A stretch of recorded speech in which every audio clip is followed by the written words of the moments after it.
Welcome back to Forbidden Knowledge News. I'm your host, Chris Matthew, and I'd like to welcome to the show tonight the founder of forbiddenknowledge.com and the host of Gaia's Deep Space, Billy Carson. How are you tonight, Billy? Fantastic, man. Thanks for having me on. I'm excited to be here. Great. I appreciate you coming. And I thought we'd start with a little bit about your background and what brought you to where you're at today. Okay. Well, I'll start off with what got me here first, and I'll talk a little bit about the background. When I was a young kid living in Miami, Florida, in this place called Opa-locka, it's like a subdivision area of Miami.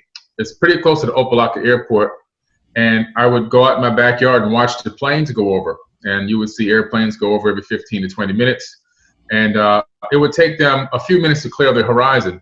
Well, this one day I went out in the back and looked up, and this giant orb came across where the airplane, the same flight path as the airplanes, but it flew across the horizon in seconds instead of minutes. So right away, being 7 years old, I knew right away that that was not an airplane. I didn't know about UFOs. I didn't know about aliens. I didn't know, those words weren't even in my vocabulary, to be honest with you. I just knew that what I saw wasn't normal. Then it came back and hovered above me. Now I can estimate approximately 200 meters above me, and then flew out the same way that it came in. So the next day I went to Rainbow Park Elementary School, which is right down the street from my house, literally 7 houses away, and pulled out all the Encyclopedia Britannicas. This is like 1977, so where there's no Google, there's 4 channels on TV, there's no cable TV, and so I went and got the encyclopedias, pulled them down, all the aerospace books, and I started looking and researching. Literally from then is when I started my research into this phenomenon and what I might have been able to see, what I saw, and I couldn't find anything in those books, and that basically continuously led me on the path to where I am today. Now, you fast forward many decades later, I've become a person that is really heavily involved in the community, in the conscious community, and also in UFOs and everything else and anomalies. And so I started to get a lot of attention because for whatever reason, I started to become very popular with the community because of the information that I was putting out was so astounding, but also verifiable to a certain degree. I mean, nothing is 100% verifiable, but it was a lot of good source links and a lot of good content that had people scratching their heads, which then caught the eye eventually of Gaia, which at the time was mostly just doing yoga videos and wanted to switch over into doing a conscious streaming network, kind of like a conscious Netflix. And 1 year, about 4 years ago now, I went to the Conscious Life, 3 years ago, I'm sorry, I went to the Conscious Life Expo in LA and ran into the founder of Gaia, and he called me by name, Forbidden Knowledge, come over here. I was like, whoa. At that time, people didn't know who I was yet like that, And he brought me in a little side room that they had released out for the show and had me talking to his director of marketing and his CEO.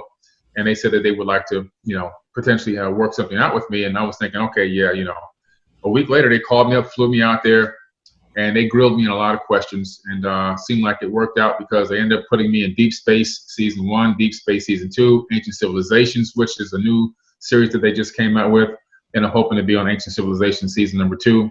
And I've also been on George Noory, Beyond Belief twice, as well as I've been on Sean Stone's The Buzzsaw talk show with him on Gaia as well several times. So it worked out pretty good, and now we're looking at potentially trying to get my own show on Gaia, which would be phenomenal, Forbidden Knowledge with Billy Carson. So between that and the fact that I started a group called the United Family of Anomaly Hunters with Thomas Jensen, I think we co-founded it together, and that made international news. We literally are on a hunt for evidence of past, present, and maybe even future life that can be coming in terms of new settlements in our solar system. And we think that we have found that through a lot of the images that we've analyzed through NASA and the European Space Agency and the Indian Space Agency. So now we've got the United Family of Anomaly Hunters, which is about 14 groups of us that we've now downloaded over 1 million images and documented over 50,000 anomalies. So, we've got a lot going on here. I mean, that, and now I'm an author with a book, The Compendium of the Emerald Tablets, which is just now released. And so many more exciting things going on. I'm speaking at all these events. Everybody's calling me to come speak at these events all over the place, all over the world. It's pretty exciting, man. Everything's going very, very good. Yeah, it is exciting. Yeah, I know you're very busy, and that's awesome. I'm going to definitely leave the links to everything you got going on in our description. And I'd like to start with some ancient origins. There's so many theories of where we came from, whether it be that we were seeded here, or we were created here, or that we evolved from the smallest, molecules, and or we evolved from fish. Um, I'd like to hear some of your theories on where we came from. Mhm. I'd say it's very interesting because over time, the more you research this stuff, the deeper you get into it, the more you realize that you don't know everything, and there's a little bit more to the picture. So what I've done is I've been able to, at least I think I have, put together a picture of what may have happened over some time. Now, when you dig into the real ancient past, I'm talking about super ancient. Forget 10,000 years ago. Forget the last ice age. I'm talking about, let's go, back 2 or 3 precessional periods, star-wise. And now you're looking into times where we may have had, like the Mayans say, 4 worlds already that have happened on this planet, and now we're headed into the 5th. Meaning that civilization may have risen and fallen on this planet 4 times. And when you look into the Indian Vedas and some of the more ancient texts, you see that these civilizations appear to have risen and fallen over time, as well as when you look and research the Kali Yuga, all the yugas. Right now we may be in the Tetra Yuga, headed back into the Silver Age, which will take us back into the Golden Age in so many thousands of years. But I think that these Anunnaki that are talked about and spoken about in these ancient Sumerian tablets are the same people that are spoken about in the Emerald Tablets of Thoth, which are much older than the Sumerian tablets, as well as the Mahabharata, the Bhagavad Gita, and the Indian Vedas. I think they're all the same people, these same ancient beings that came here. But I think that they arrived here about 450,000 years ago at the time that we were in a fallen state again. So I honestly do think that we may, because now all these weird bodies have been found all over the planet. And I think that we may have another type of a species of humanoid may have risen to a high level of civilization, and for whatever reason, whether it be war, whether it be geological disaster, or maybe even both, had fallen again. And maybe over 2 or 3 generations after you fall, it's like going back into the caves. And I think the Anunnaki arrived here at a time where us now, our primitive selves, were back in a fallen state. I don't think that we look the way we did now, because I think they did genetically modify us. So some people like to say the Anunnaki created humans, but I don't think that they created humans. What I think happened was, based on the text, I'm talking about the Atra Esis, and I'm also talking about the Enuma Elish. And the reason why I'm talking about those texts is because those texts were translated way back in the 1800s, long before Zechariah Sitchin was even born. Okay, because there's a big rumor that he's the only one who translated these tablets, and that's a lie. Right. These tablets have been translated for hundreds of years before him. He utilized those in his books and came up with his own concept. But those tablets talk about a war that was going to happen in super ancient times between the Anunnaki themselves without humans because of the workload. And that's when one of the Anunnaki beings suggested that they genetically modify or add their essence to the existing hominid on this planet. So it was a genetic modification. And the evidence of this is in chromosome number 2 in the human genome, because in chromosome number 2, there's been a telomere to telomere fusion that scientists have found documented that was done in ancient times, but not ancient enough to be evolution. It was a targeted mutation that was done to the human body, and they put these telomere caps on each end of this chromosome number 2. Again, more evidence that these Anunnaki beings genetically tampered with. And I think what they also did was they disconnected a lot of our DNA, because I truly believe that the ancient man, the ancient version of the Homo sapien, was smarter in many ways. Maybe not technologically, but more in sync with the universe, more in touch with the frequency of the earth, able to harness resonant frequencies and understand what's going on based on the magnetite crystals in the brain and receiving signals from space and the planet. Just like when there's a tsunami coming in, the wild animals, long before it arrives, head up to the hills or the mountains. Why? Because they're receiving that information. In the same way, I think that the ancient man had that same capability, but a lot of that has been disconnected, and we've been programmed to worship these beings, or any type of a being that appears to be more technologically advanced than us or more spiritually advanced than us. and that's another gene that was discovered. So my answer to you basically is I believe that the Anunnaki arrived here during the fallen time of man, will be a time when we fell again, which is, when we're talking about, it could be tens of thousands of years, but in geological time scales, that's a blink of an eye. They happened to arrive here at the right time, in the right pickings. They've genetically modified us, and they got us to where we are right now. But the effect of what they did to us is still evident till this very day. We're still looking for something to worship. We still feel like we're missing something. And a lot of our DNA has been disconnected, and we're just now starting to rediscover that DNA is a digital medium and also a Wi-Fi medium. DNA can send and receive Wi-Fi type signals, and it also can store zeros and one bits of data and information, which is why they're making computer chips out of DNA now. It's an amazing storage capacity. One human body can store all the information that's contained in the entire universe, which is incredible. So that's my answer. I just think that we've been genetically modified, around 200,000 years ago, by these Anunnaki beings before they were going to go to this war. They ended up going to war anyway and using us as cattle to help them fight these crazy wars, which is evident in the book of Deuteronomy in the Bible, where they're sending people to this town and that town, fighting back and forth over resources and land, using humans as cattle. But that's what happened in my personal opinion. So they got us at a fallen time period and genetically modified us to be their slaves. Now, we used to, it seems, have a regular contact with these beings. And like you said, there have been cataclysms over the years and, it may have destroyed records, but what stopped that contact? Well, the last Pyramid War, which is what is where we kind of lost complete contact in a way. Not complete. Certain people still have been in contact, the elites have. But during this last Pyramid War with Amun-Ra, who's also known as Marduk, this guy was very arrogant. He's one of the most brutal rulers of the Anunnaki pantheon. He tried, the first war he started was because he took over the kingship of Egypt, or ancient Chem, ahead of time, ahead of his planned allotment due to the processional period. He didn't want to wait for the Pisces to kick in. He wanted to jump start and take over earlier, and that caused the battle. He was fighting with his brother Thoth so much. His brother Thoth left. His dad told him, look, you go get out of here. Go down to the Yucatan Peninsula, go down to the Americas and start a civilization over there, which he did. But this guy, Amun-Ra, again, was doing so many things that started so many wars with his brethren. He was the one that literally had all of the statues and the hieroglyphs of the gods, which are his relatives, defaced. It has nothing to do with modern times and people trying to knock their nose off because they didn't want to know what race they were and all of that. This goes way, way back. I know this because I've been to Egypt. So this is the true story. This caused more wars to want to pop up, and the last one was a very big one, and it most likely might have been even nuclear, because the evidence of it can be found in Mohenjo-Daro in the Indus Valley, where buildings and sand is turned to glass.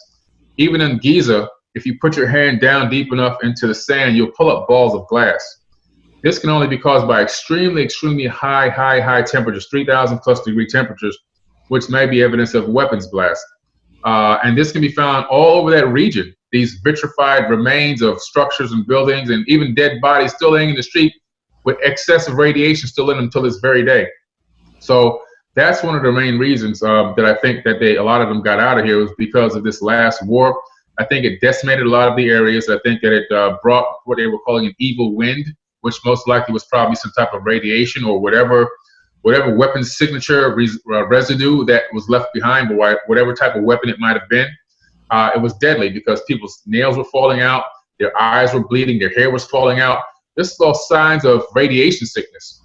So I think that's when a lot of them got the heck out of here. And I think that's what kind of really started to break off the contact with the Anunnaki, like where we have these gods living with us and we're worshiping them as gods. I think that's the time where it kind of snapped and they left.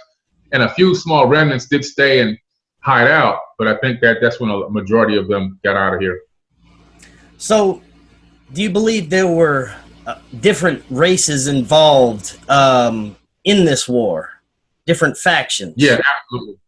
No doubt. You had the Ijiji working class Anunnaki, which were different types of beings. They weren't quote unquote slaves, or at least they thought they weren't. Right. But they were different types of beings. There's even an account of one of these Anunnaki marrying somebody or taking on a wife from another planet. So there's a lot of, I personally feel that they were multiracial. There are some accounts of them having red hair, pale skin, but not Caucasian skin. Skin is almost as if an albino. Some had African features, and you can find evidence of the African features in the statues that they built. But I believe some of their skin tones were more of a pale type of a color. I think there was, beings that we would look at today and be like, well, they look very strange. But I also think they were multiracial. And the reason why I say this is because in the Emerald tablets, there's a tablet number 1 where Thoth is told to take his crew to the land of Chem. And he gets in the ship and he takes off because it says they rise into the sky till Earth is gone. They go to the land of Chem where they scan it and they see that, okay, this is where we're going because these people are down here, these barbarians are down here. They descend and they find an ancient temple that they had before the Great Flood. They go there after the flood happened. So this particular flood happened over 36,000 years ago. They land the ship, they open the door. As soon as they walk out, these people come to attack them. Thoth raises his staff and sends out a ray of vibration, freezes these people with some type of a stun gun weapon. Then he releases them and starts to talk to them. But the thing that happens is after he tells them they're there to raise this place into a high level of civilization, and they begin to develop this place into a high level of civilization, he then tells the crew that came there with him, okay, everybody spread out. You go over there, you go over there, you go to this region of the planet, you go to this region. And then this is where you see the synchronicity of pyramid structures and temple structures and megalithic structures popping up all around the planet around the time that Thoth told his crew to spread out and do the same, duplicate him. All with the same architecture type setup. But here's what happens. These people in these regions all have different races of people all of a sudden. So I'm wondering, did they take their own genetic marker to place their own genetic mark, just like a farmer takes and puts his brand on his cows? You know that this is his cattle because he's got the brand on them. I think that Asian and Caucasian and African and all these different races, that indigenous, Native Americans and I think that all these different races could possibly, I'm not saying it is, I'm saying possibly be a genetic marker that was left behind by the ruling Atlantean or Anunnaki person that had set up that civilization in that particular region. And I kind of think that might be how we even got the separated human races, because they did a genetic study on the difference between all the different races and discovered that there's a 2% genetic variance. Now, to get a 2%, it sounds small, but to get a 2% genetic variance in a human DNA like that in a genome would take multi-millions of years of more evolution. We weren't here that long. So what happens is somebody again tampered in ancient times with the genome and created these races. These races it doesn't mean that we're not one. Yes, as a species, we're a human race. Yes, we're all made of atoms at the end of the day. But what it's saying is genetically, on a genetic level, there is a slight difference between every single one of us, a 2% variance genetically, that makes us a different race. And I feel that was another purposeful thing done by these different beings that spread around the planet to rule over their particular region of the earth. Yeah, that's an awesome explanation. Now, and you mentioned the pyramids. Let's talk a little bit about that. What were the purpose? And let's talk about that, the purpose of the pyramids. Yeah, there's multi-purposes. The pyramids are, they are multifunctional stone computers, okay? And also, they are also medical facilities, some of them. So, for example, at Giza, you have the Great Pyramid, which is one of the most popular pyramids in the world, which I've been to and I've been inside of. I've climbed into the chambers. I've been into the Queen's Chamber, the King's Chamber. It's a phenomenal place, unbelievable place. Now, that pyramid is built over an aquifer. A lot of people don't know that. And there's chambers underneath it. Well, this aquifer actually creates there's a resonance that's created inside the pyramid itself with the magnetic granite. And it actually pulls these ions out of this aquifer, like this physiostatic electricity, and sends it up through the Grand Gallery, where there's pieces missing. Because before these beings left, they went and stripped all the technology out of every pyramid, out of all the temples. Everywhere they had technology, they stripped it or they buried it. There's a lot of places on this earth that are buried with sand that came from hundreds of miles, sometimes even thousands of miles away, and buried some of these places. But in the Great Pyramid's case, these slots going up the Grand Gallery, which some people have come up with the idea that there might have been a resonating slots for resonating stems that would have been stuck into them to help amp up this process of creating this physiostatic electricity as it would have went up into the king's chamber, which then there's a stone box, which is the same exact dimensions of the Ark of the Covenant. Which if you put the Ark of the Covenant in there, which is already proven scientifically, people have already replicated the Ark of the Covenant here at local universities on Earth in America and created a charge that would knock a man out and kill him. So you put the box, you put this Ark of the Covenant in that spot, which is where it was most likely. Now you have something that steps it up, and then it goes up to the apex, and then it goes out to the ionosphere. And then you have the obelisks that capture this wireless electricity and transmits it from area to area. Then you have the Jed pillar, which is held by hand, which has then light bulbs and other devices connected to it, which picks up this wireless electricity through these Tesla-type coil setups, and then transmits it to the bulbs or whatever, or the saws or whatever they were using back in those times. So that was part of the Great Pyramids thing. But the Great Pyramid also did the mass of the Earth, because the Great Pyramid is a 1 by 432,000 scale of the Earth, planet Earth itself, coded into the actual structure and the size of the Great Pyramid. Based on the pyramid blocks, you can get the distance from the Earth to the Moon, the distance from the Earth to the Sun. You can get the speed of the Earth on its axis, as it spins on its axis, how many days in a year, the tropical year, the sidereal year. You can get the speed of the Sun around the galaxy. All this is calculated into the Great Pyramid. It's unbelievable amount of math that's in there. The speed of light, the Grand Gallery's location, longitude, not the pyramid itself, but the Grand Gallery's location are the same digits of the speed of light in meters. And when people say, "Oh my God, well, meters were just discovered by this guy in the 1940s or whatever," no. If you go back into, you can even go on Wikipedia, look up Proto-Sumerian math. They had meters all the way back then, man. Meters are just rediscovered. All this stuff is rediscovered information. The math already existed. So when you take all into account and consider all the stuff that's programmed to the Great Pyramid, and then look at the pyramids around the Great Pyramid and the temples, when you look at it from the sky looking down, you start to see a picture here where you actually have what looks like the inner solar system. And when you check the distance between the different temples and the different pyramids on a grid, which I made a very good document of on one of my YouTube channels, you discover that it's an exact map of today's NASA's inner solar system down to the millimeter. So the Great Pyramid Complex at Giza itself is a star map of our a planetary map of our inner solar system, which includes the Sun, Mercury, Venus, Earth, and Mars. Okay, so and it even has the distances in AUs can be broken down between the distances from these temples and so forth. It's absolutely astounding. So there's also the bent pyramid. Now the bent pyramid, I think it's at Saqqara, is actually one of the things that I try to tell you, that the reason why the pyramid is bent is because they were trying to experiment and they couldn't get the angle right, so they closed it off because it was going to collapse. It's a total lie. The bent pyramid has chambers inside of it, resonating chambers. And the bent pyramid is actually a medical pyramid. So when you would go inside this pyramid with the person that's actually sick, you would take them to one of the resonating sides, which is one of those chambers is full of water, and you would lay them on this stone table, this granite magnetic stone table.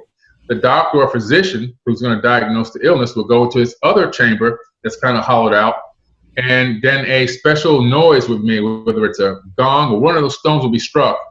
The resonating frequency from that strike will vibrate through that granite plate that the person's laying on, and then project a holographic image, almost like an X-ray of that person's body. And then the physician can clearly see, it's so detailed that the physician was able to see what was wrong with that person, where the injury was, where the blood clot was, where the sickness or illness or disease, whatever the case may be, is, so they can then come up with a diagnosis and figure out how to treat the person. So that's what the bent pyramid was for. So, and as you go around the world, you find all these different uses for pyramids. They're really, like I say, stone computers. You go to Teotihuacan, Mexico, which I was there as well, and you have the Pyramid of the Sun, which is also built on top of what? An aquifer. So again, it's 50% the height of the Great Pyramid in Egypt, which, by the way, the Great Pyramid in Egypt, if you go to the peak of the Great Pyramid, it comes out to be the total number of the average land height around the entire planet Earth. Okay? Also, the Great Pyramid in Egypt is built at the center of the landmass of planet Earth. Okay, so think about that. In order to build an object, not at the center of the Earth, but the center of the landmass, which means you have to have scanned the entire planet. But you can't just scan the planet by going around the equator with a satellite. You have to put a satellite in North Pole orbit. You have to put, which is something very new that we just learned how to do. Pretty much, I think it was like in the 1990s, we were able to finally get a satellite to go in an orbit like this around the planet that actually scans the planet and images it. And then all those images are then taped together and made it into one big image. So that way you can have a complete map of the planet. But also the topography is also recorded through all the radar scanning, the deep penetration radar. You can go down 30 meters below the surface, so you can get good topography there. So I think that when they did this, when they built it, whoever did it had the knowledge of this. Then you go, like I said, you go to Teotihuacan, Mexico, and you find out that the Mayans had nothing to do with those pyramids. Avenue of the Dead, Pyramid of the Moon, Pyramid of the Sun, all that whole area was there when the Mayans arrived. They stumbled across that place, and this is not something I'm making up. The local archaeologists that were grown up right there in Mexico will tell you the same exact thing. So the Mayans stumbled across and they inherited what was already there. This is why you have the Mayans over there cutting people's heads off and doing these rituals to try to make the gods come back. They were a cargo cult. All they were doing was trying to find a way to get these gods that left behind all this technology to come back. That's why they were so barbaric in nature, because they really were barbarians. They weren't the technological people that left behind the stuff. Matter of fact, the Teotihuacan name itself was given by the Mayans because they just made the name up. They didn't even know who these people were.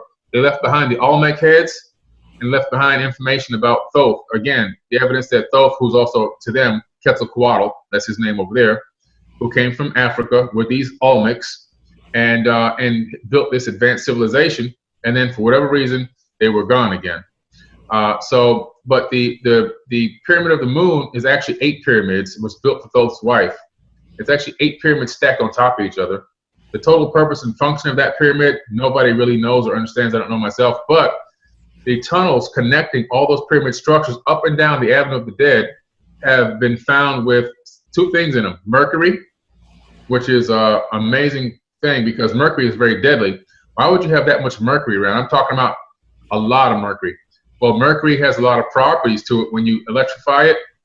If you electrify mercury and put it into a vortex of about 50,000 RPMs and then take it to 250,000 atmospheres, you get anti-gravity.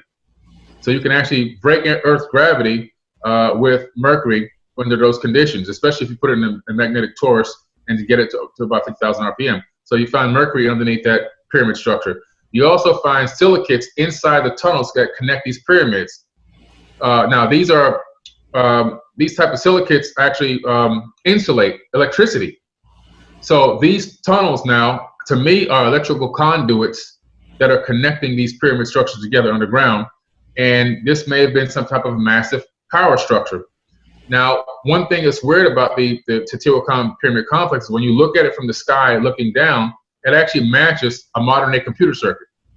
So if you take a modern day computer circuit, look at it, and take a sky image of the Avenue of the Dead image of the Teotihuacan pyramid complex, you can see that it literally looks like a gigantic computer chip on Earth.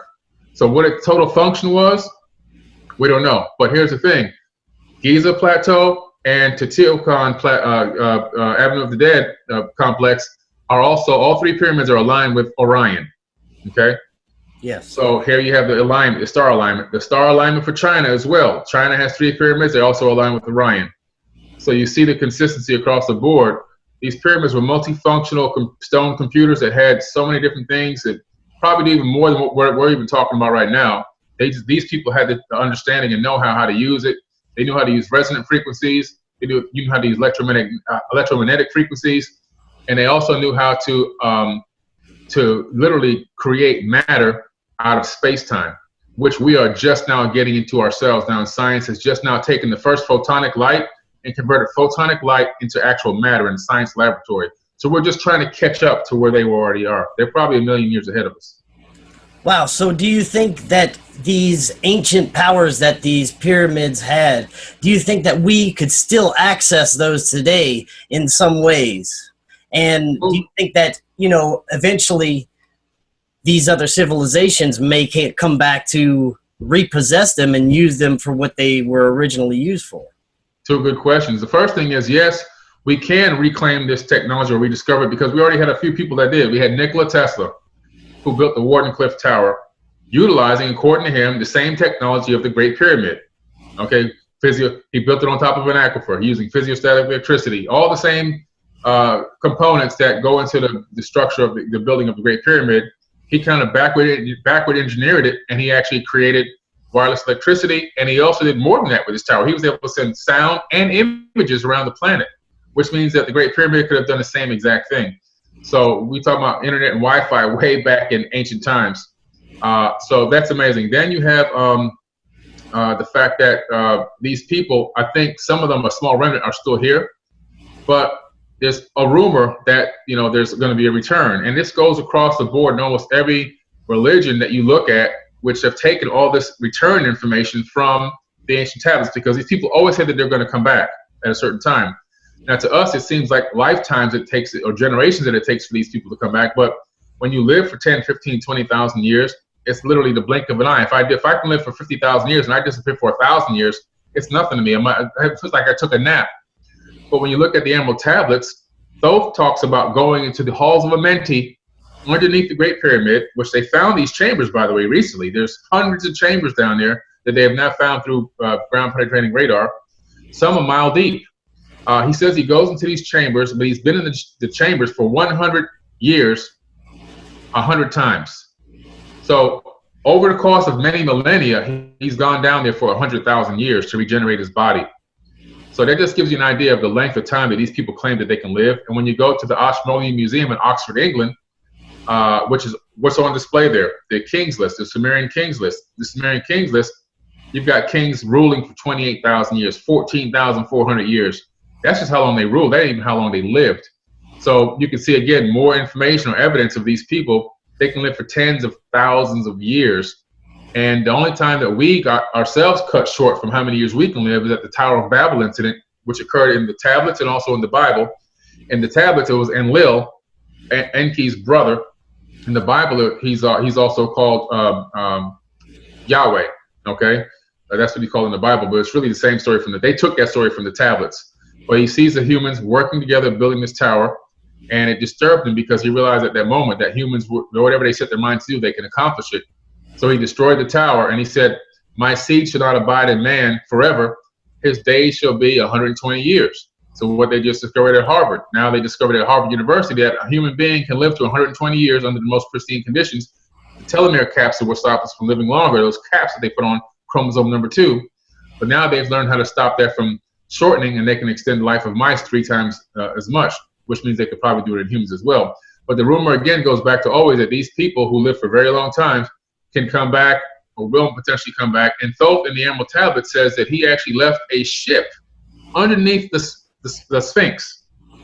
He said in the future, far in the future, a wise person, if you're wise enough, can discover how to release my ship from beneath the Sphinx to battle this particular force that's supposedly coming. And it's bizarre, but this is what he says in these Emerald Tablets. This is 36,000-year-old text. Right. It's incredible that he says this, and that to battle these people and win with ease with his ship. Now all of a sudden they discovered a mile deep underneath the Great Sphinx, another massive cavern with something in it. And so there's something down there. Now whether they've gone to it or not, but I'll tell you what's very interesting. You'll find very interesting, I should say. NASA now has taken over Giza. Wow. Okay? NASA has taken over Giza, and the entrance to the Great Pyramid and the Grand Gallery. They control all of that now. Okay. Now, why would an aerospace company want to control access to the Great Pyramid and also the Giza Plateau, including the Sphinx and all the temples around? Think about that for a minute. Exactly. Yeah. And so are they back? They may be back already. Some of them may be back already, or maybe, some of them, the bloodline, the family line could be here, and they could be preparing for something or trying to get back into space. Who knows exactly what the agenda is hidden, but they definitely have control over that. And there's another gigantic facility out in the middle of the desert. I was on my way to Temple of Dendera, and about a 400-yard wide warehouse was out there, or factory, or whatever you want to call it, with a NASA logo on it. So I said to my driver, "What are they doing out here?" And he says, "Oh, they're making aluminum for us." So, yeah, I don't think they're making aluminum. Right. Yeah, so NASA's heavily involved in Giza and Egypt right now, heavily involved, and there's a reason why, and the reason's got to have something to do with the secret space program, and has something to do with these ancient tablets that have this information about these spaceships and technological devices. Both hid the records inside above the Grand Gallery in a chamber. 6 months ago, what happened? They found the chamber above the Grand Gallery with muon scans that made international news. So everything these tablets are talking about, they're discovering is real. All these genetic manipulations, all these hidden caverns underneath the Great Pyramid, halls or openings above the Grand Gallery, and now this massive structure beneath the Sphinx, which, by the way, the Sphinx is over 36,000 years old. I've already come to that conclusion now, that the Sphinx is not 5,000, not 10,000, not 20,000. It's because when you look in the Emerald Tablets, those says that he built the Great Pyramid. Now, when you start looking at the weathering of the Sphinx, you start to realize that it goes way beyond the last ice age, okay? And many people have now come out and looked at the weathering, professionals, and said, yeah, this is beyond that. Now, the Sphinx is aligned at the constellation of Leo, okay? But where it was 13,000 years ago. But here's the key. This is where they get stuck. Take your mind, now take it back 2 more precessional periods. Now you're at 36,000 years ago when the Great Pyramid was being built. Because if you go back 1 precessional period, you have major catastrophes on Earth. You have potential pole shifts happening. You have earthquakes, mudslides, wars. You have all this famine and everything going on. Not a great time to build a massive structure like the Giza complex during such a horrendous time frame. But if you take yourself back another 2 precessional periods, and now you're back to 36,000 years, around the same time that Thoth talks about building the Great Pyramid, now it all aligns. Now you're talking about something here that nobody's considering. These pyramids are super ancient, and so is the Sphinx as well. That would be absolutely awesome if it was a giant spaceship. I mean, I couldn't even begin to tell you how awesome that would be. Now, you mentioned these ancient bloodlines. Yeah. Do you think those are the ones that are actually still in control of everything today? Absolutely. I had a Major Ed Dames, who is, he was Project Stargate. The movie was Men That Stare at Goats was made after him. He's a remote viewer. He worked for the CIA. He was the leader of the remote viewing team at one time. Him and Ingo Swann, the late great Ingo Swann, rest in peace. And I basically, he trained me. Ed Dames did. And I met him again in October of 2016 in Orlando, Florida. And I spent the whole day with him, probably about 16 hours with him. And he told me that there's a base above ground in Antarctica, still there, where these direct, real people, not the offspring, not the direct source, these Anunnaki people, these Atlanteans are still there. And they come and go as they please. And when you go to the area, like he told me, on Google Earth, you see all the bases down there. Well, when you go on Google Earth, what do you see down there? You see a base by Rothschild and Rockefeller Foundation. And then you see every major country in the world has a base right around the same area. So they're working in collusion with these beings. And whatever agenda this is, still totally limited access. Nobody really knows exactly what it is. We said they go and come as they please. Now, when you look even into when we went into the situation with Germany, and we took all those Russian scientists in Project Paperclip. Yes. A lot of people think it was just only a few scientists. We took hundreds of Germans, hundreds, and we put them in charge of the CIA in America. We put them in charge of the space program. We put them in charge of military. We put them in all these key positions, exonerated them from all the mass murders they committed. And we literally, America became the Fifth Reich, if you want to call it that, or the Fourth Reich, whatever you want to call it. So I think that now those Germans, they went to Antarctica, and they themselves came in contact with these same people. The reason why they went there is because Hitler was obsessed with these ancient tablets, and he went to Tibet, and the Tibetans told him, this is where you got to go if you want to meet these people. And he went down there, and they found him, and they gave him some information on some really advanced technology. We then went out there, Admiral Byrd, and tried to find out what the hell they were doing, and these orbs of light and these spaceships came out and not only stopped us, but blew up a lot of our ships and killed a lot of our men. Sent Admiral Byrd, one of the top generals in history, running with his tail between his legs back And as soon as he got a chance to talk about it, he said, we are facing a new enemy that can fly from pole to pole, literally in the blink of an eye. This is the enemy we're facing. He's talking about these UFOs that these Hanabu craft that Hitler had learned how to build from these, either the pre-Adamite people or these Anunnaki people, whoever they were. But somehow behind the scenes, all of this is still taking place. They're still running the show. And when you look at the Plantagenet bloodline, when we're talking about going into Europe, and people can't make the link between ancient Egypt and Europe and how it turned from Egyptians into, or really Kemetic people into Egyptians, and then into Arabs, and then into British people. But the line does go that way. In ancient times, it started off really as these Anunnaki beings. Then from there, after the Great Flood, it was handed over to the Kemetic people, which were black people who actually had a reign for so many thousands of years. At the end of the last Pyramid War, it started. Pharaohs were kicked out. Alexander the Great took over Egypt at that particular time. It was last reign, last dynasty. He was made a pharaoh. But as these pharaohs started migrating away and out of the area, migrating into Arabia, mating with Arabians and so forth and so on, migrating up into Europe, mating with Caucasians. When you go to England right now, what do you see at these palaces and everything else? All the Egyptian type motif. They're directly related to these people who are then directly related to these ancient Sumerian gods, who are the Anunnaki or the Atlanteans, whatever you want to call them. But then when you take a look at the the path that it goes from there, all the American presidents are related to the same bloodline, except for one, Van Buren. Now, this has been done not by me, but also by hundreds of other researchers now. So it's not just me. Even a 10-year-old schoolgirl figured this out, and at her class in school. It made news. All the presidents, Donald Trump, Hillary Clinton, Bill Clinton, Hillary Clinton wasn't president. I'm bringing her up because she ran for president, but she's related to Bill Clinton. They're cousins. She's a cousin of Trump. Obama, through his mother's bloodline, is a cousin of Trump, Bush. They're all related. Only Van Buren is the only one that wasn't directly, but it was still kingship, but it wasn't directly related to this Plantagenet bloodline, which traces all the way back to ancient Sumeria. It's amazing. So right. That's why I say presidents are selected, not elected. The bloodline is always kept this way for whatever particular reason, whatever particular agenda, but they have complete control over these bloodlines and the path that they want things to go. It's amazing. So that's why they had all this excitement in Antarctica recently with world leaders going visit there, like John Kerry and the astronaut, I can't think his name. Buzz Aldrin, yes. Yeah, they all went down. They got the big invite. They went down there, but Buzz Aldrin got shook. Right. Because he went down there and he was like, whoa, this is evil. And he made a tweet about it. He tried to delete the tweet, but in this modern world, you can put a tweet up. It don't matter if you delete it. But too late. By the time you put it up, everybody screenshots it now. Yeah. Yeah, so it was screenshot by thousands of people. And he said, man, we're facing an ultimate evil down here.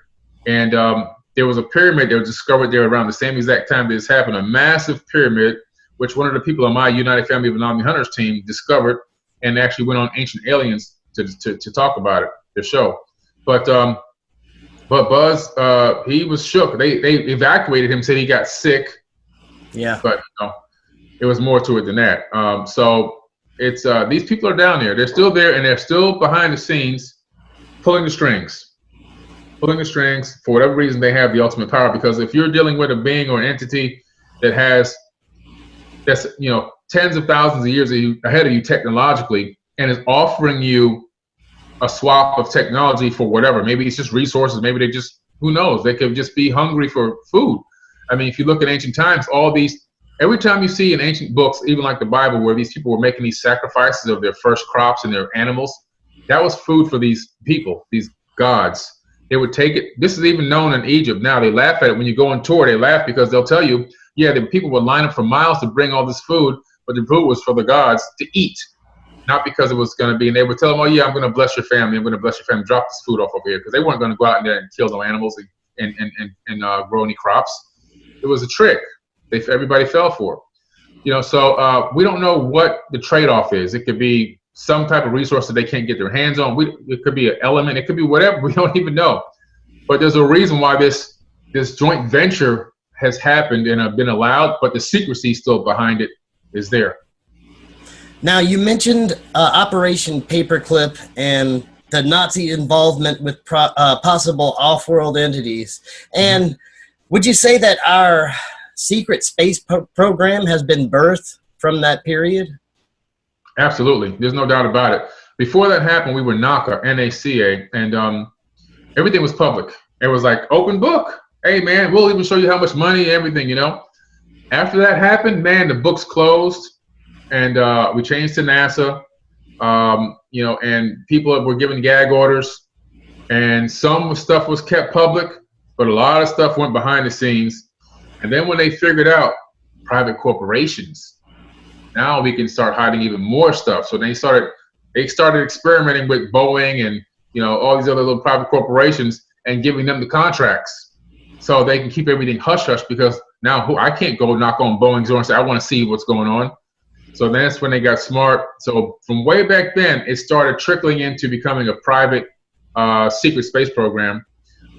You know, and one of the biggest evidence of that is with Ronald Reagan in the 1980s, when he literally got caught making this statement, which is actually in the Ronald Reagan diaries, congressional diary, where he says that I'm pleased to know that we can now take 300 of our best men and women into space on one of I think it's our shuttle. Now, I've never seen a space shuttle that has they can take 300 people into space. Have you? No, not yet. Okay. This is official record, though. Right. You can get the Ronald Reagan diaries off of Amazon.com or go to the Congressional Hall and get it yourself. So this is an official statement. This is official stuff. So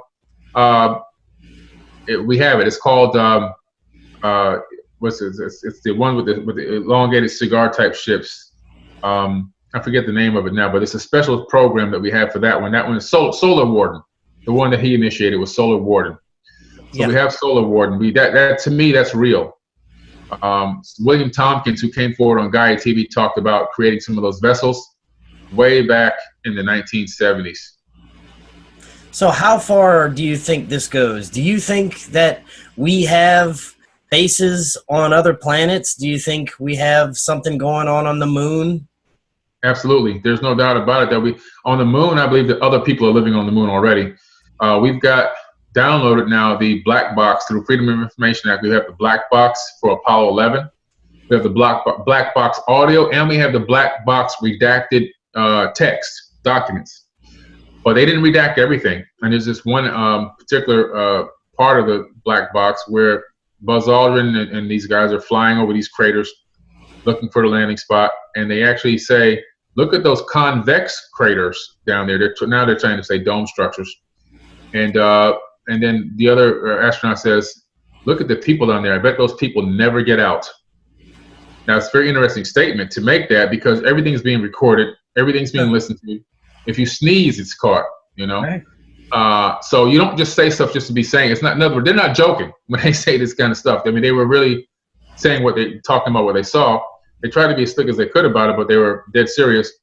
And then more recently, ground penetrating radar just came out, which comes out of the Arecibo of the moon, out of Puerto Rico. And this shows about 30 to 40 meters below the moon's surface. It's clear as day. You don't have to do any editing or anything. You just download it from the server, and you can see structures beneath the moon's surface. So when they say that the moon was hollow when they were up there and it rang like a bell, that's because it's full of titanium type or metallic type structures or support beams below the surface, where potentially people that are up there might even be living. Not people from Earth, people from somewhere else, or people that, who knows. But I think that we haven't been back because those people told us, look, guys, we're not ready for you yet. You know, we're at peace up here, you know, and so don't come back. That's what I personally feel. But I do believe that there's breakaway civilizations on Mars already. I personally believe that when Kennedy gave the speech that we would go to the moon and do the other things, I believe that we already had a small remnant on Mars at that particular time. Back then, growing up, myself, you, we've learned what? Mars is an ice rock. It's got nothing on it. It's a barren planet with no organic life, no organic matter, no oxygen, no nothing. Now the tables are completely turned. Now Mars has billions of tons of flowing water, according to NASA. They show a mountain on TV with water coming down the side. You got ice caps that are now melted because of global warming. Global warming is solar system wide. It's not just Earth. It's something else happening here. But they've got all this flowing water, lakes, rivers, streams, everything else. We've been reporting that for years. Now they say the soil on Mars is better than the soil on Earth for growing crops. How do they know that?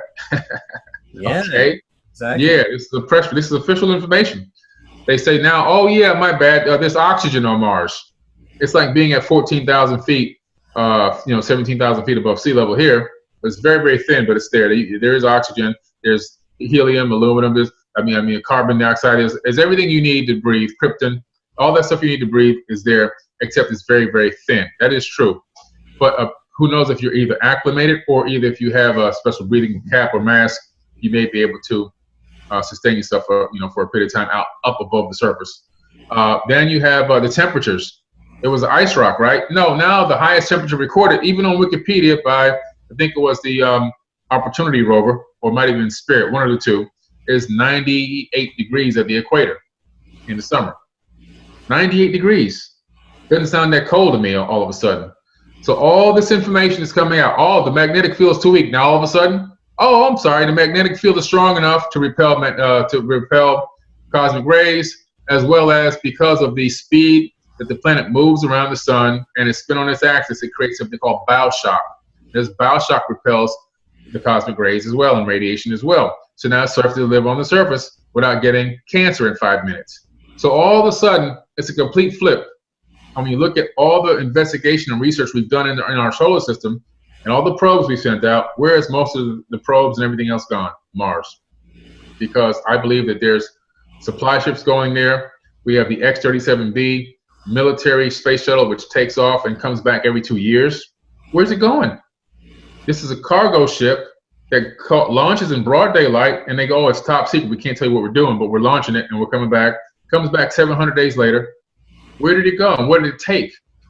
So to me, these are evidences that they're taking supplies, whether it's technological supplies, whether it's seeds, whatever they're taking this stuff, to my personal opinion, to a breakaway civilization. And another thing that backs up what I'm saying, one last thing, is the fact that I've done lectures along with Laura D. Eisenhower, Dwight D. Eisenhower's great-granddaughter. And she has been, from coming forward with this information, has pretty much given up her inheritance. So it's not to make money. So you would be crazy to give up that kind of money to come out with the fact that she was being recruited to go to Mars, and they were supposed to be there in 2006. And they sent the handler to her. Now, she didn't know it was a handler. This is some real like movie type stuff. This handler was trained to get her to fall in love with him, which she did. It was a whole setup, like I like you type thing, and relationship, and it was then to recruit her to go to Mars. After she realized that it was just a setup, this guy was a handler to get her to go to Mars, and she refused to go. They were leaving in 2006. She decided not to go to Mars, but they were picking, according to her, specific bloodlines and specific people with specific type of abilities, whether it be dentists, different types of surgeons, and different types of doctors, different types of construction architects, computer engineers, teachers, a wide variety of everything you would need to start a new civilization is what they were looking for. And there were records of people, like in Seattle, a physicist disappeared, left a note behind saying he was gone to another planet for a better life, even abandoned his kids. The police got these letters. So the evidence of these people disappearing off the earth is also around. Some people left letters behind. So I think that these people have been taken away to this quote unquote better life and have been building the infrastructure on Mars for many decades, so that when people like Elon Musk get there, it's a Christopher Columbus show. They're going to have the pods down, and during the certain times, they're going to say, okay, we're living in these pods. But tell me, what billionaire is going to go and live in a tin can, and a steel suit till they die? I don't think there's any billionaire that can do that. Right. There's the infrastructure already there for them. They're 3D printing houses, just like the guy who's using the same technology in Japan. He 3D prints 10 to 12 houses a day.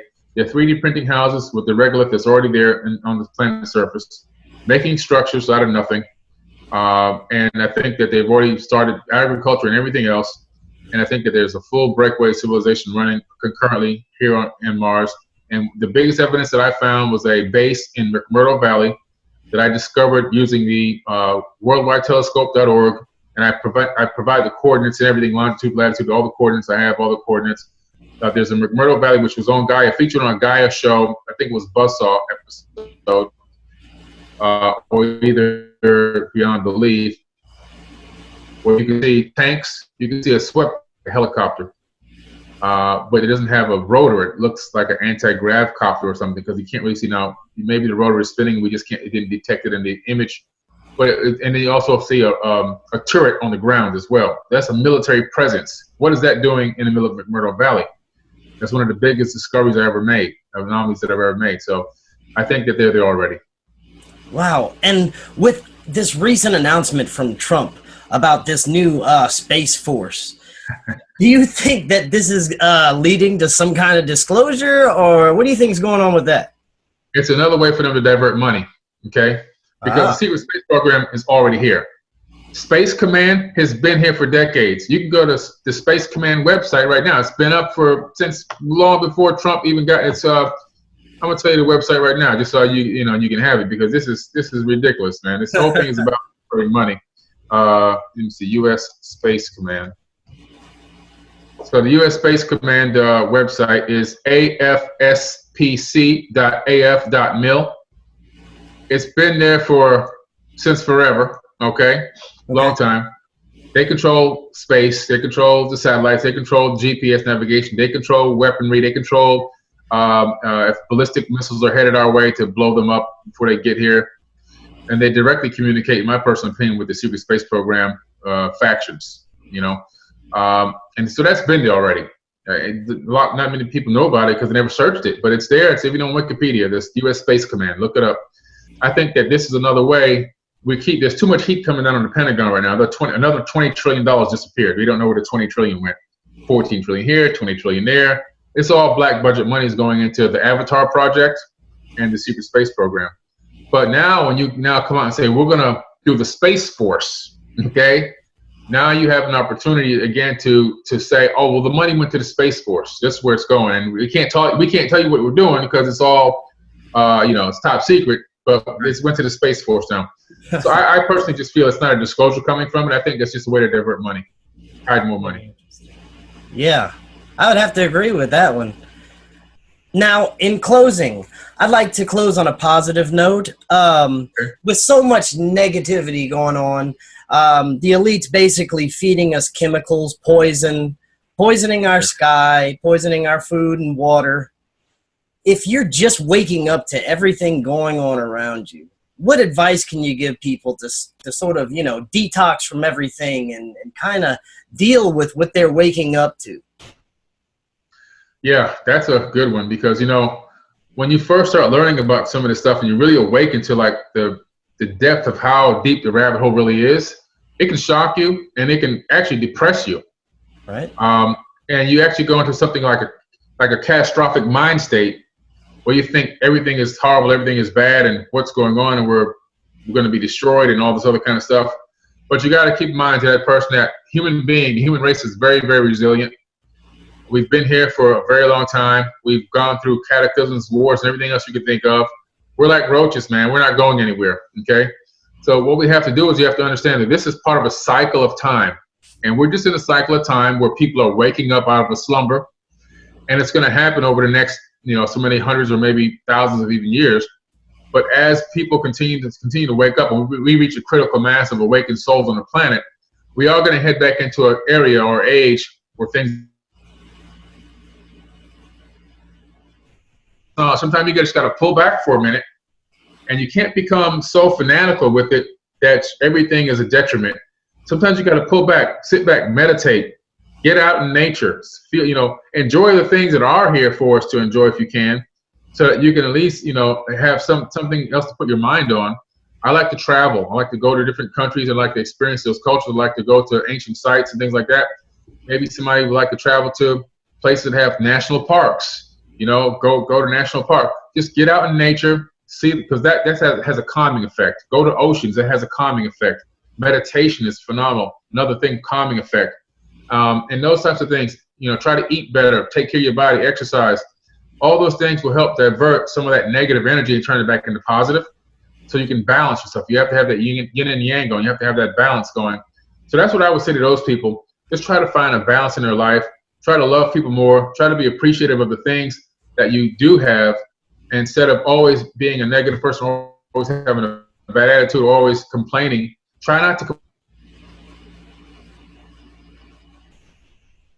that much. That's my biggest thing, is I try to focus on not complaining. Right? You know, sometimes you have to express what is going on with you, but I try to make it to where I don't put those negative vibes and energies out there. If I have to talk about something, I have to talk about it, but try not complaining, man. Just try to appreciate every moment. I used to say that I would try now to appreciate every moment, but I changed that actually to, I try to appreciate every Planck unit, which in quantum physics is the smallest measurable amount of time, because that's literally how important every single moment is to me. I'm trying to captivate every single moment of my life right now, because I realize how finite it is here in this third dimension. And I've pretty much lived about half my life, unless some new technology comes out that can extend me, you know, maybe extend my telomeres a little bit more. But I come to the realization, man, that you have to absorb anything positive. And I really, if I see a bird fly by my window, I get excited, to be quite honest with you.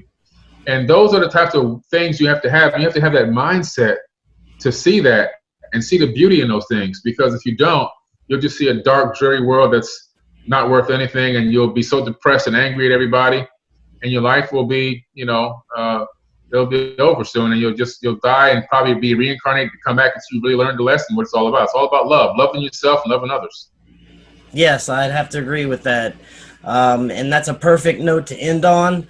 Is there anything you have upcoming that's going on with you that you'd like to talk about before you go? Oh, yeah, I'm going to be speaking at Isetti Ranch August 9th through the 12th, I believe, of this year. You can go to... what's the website for that? It's called soultechgathering.com. Soultechgathering.com. You can go there. I'll be at the Ascension Conference. I believe that's in October 5th through the 7th. And there's a few more. I'll have to send them to you, man. You can put them up. But I'm getting so many of them now. You get from all corners, you know. Yeah, send me those. I'll put them in the description. And cool. Billy, I want to thank you so much for joining us tonight. That was awesome, and we'd love to have you back sometime. Oh, man, I'd love to be back, man, for sure. Definitely, no doubt. All right, great. And you have an awesome night. Thank you. You too. All right, thank you.